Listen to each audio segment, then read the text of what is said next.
국세청에서는 민생 현장의 세무 불편 사항을 폭넓게 수집하고 문제점을 개선하기 위해 본청과 지방청, 세무서 납세자 보호 담당관실에 민간 합동 협의체인 민생지원소통추진단을 설치해 운영하고 있는데요. 자영업자와 소상공인의 코로나19 극복 지원을 위한 2020년 민생지원소통추진단의 주요 논의 성과, 지금 알아봅니다.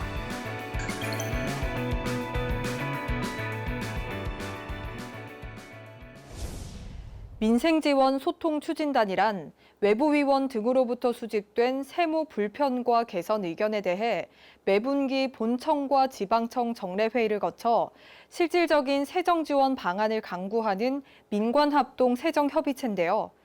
그렇다면 자영업자와 소상공인의 코로나19 극복 지원을 위한 2020년 민생지원 소통 추진단의 주요 논의 성과에는 어떤 내용들이 있는지 지금부터 알아보겠습니다.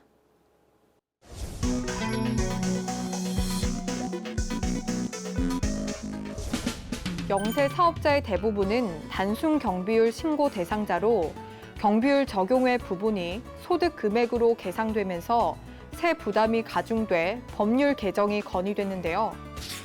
이에 따라 단순 경비율 적용 시 일자리 안정자금을 수입 금액에서 제외하도록 소득 금액 산정 방법이 개선됐습니다.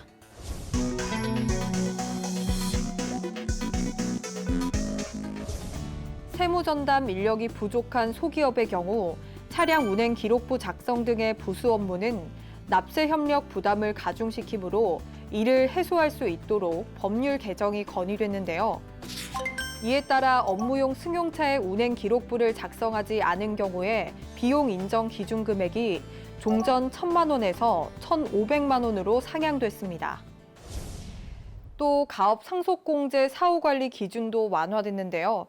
가업 상속공제를 적용한 중소기업의 사후관리 요건이 까다로워 급변하는 경제 환경 변화 대응에 어려움이 있어 기준 완화를 개정 건의한 결과 중소기업의 가업 상속공제 사후관리 기간이 종전 10년에서 7년으로 단축됐고 고용 유지 기간도 종전 10년에서 7년으로 단축됐으며 업종 유지 요건과 자산 처분 허용 범위도 확대됐습니다.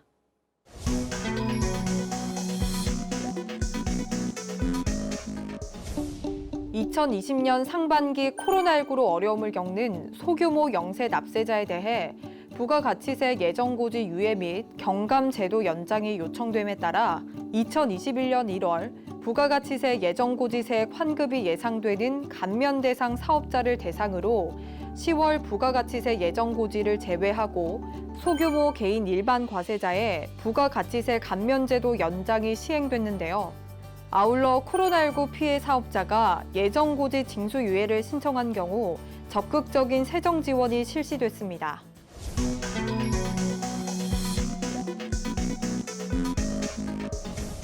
종전 영세 중소기업의 회수 가능성이 낮은 소액의 장기 미회수, 매출 채권 등에 대해 요건 미충족으로 대송금, 송금 산입이 불가해 기준 완화가 필요했는데요. 이에 따라 대송금이 발생한 중소기업 등의 세 부담 경감을 위해 손금 산입이 가능한 채권 범위가 확대됐습니다.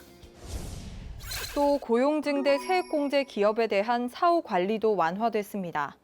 종전 고용증대 세액공제를 받았던 기업이 코로나19 등에 따른 경영난으로 상시 근로 인원을 유지하지 못하고 감소한 경우 감면세액을 환수하게 돼 피해 기업의 경영난을 더욱 악화시켜 관리 유예가 요청됐는데요. 이에 따라 코로나19로 인한 고용 위기를 극복하고 기업의 세 부담 완화를 위해 2020년 고용이 감소한 경우 사후관리 기간을 1년간 유예했습니다.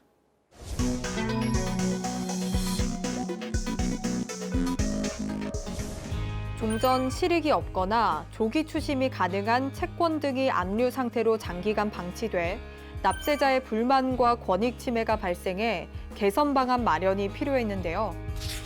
이에 따라 납세자가 직접 압류 채권 등의 추심을 요구할 수 있는 조기 집행 신청 제도를 도입하도록 국세징수 사무처리 규정이 개정됐습니다.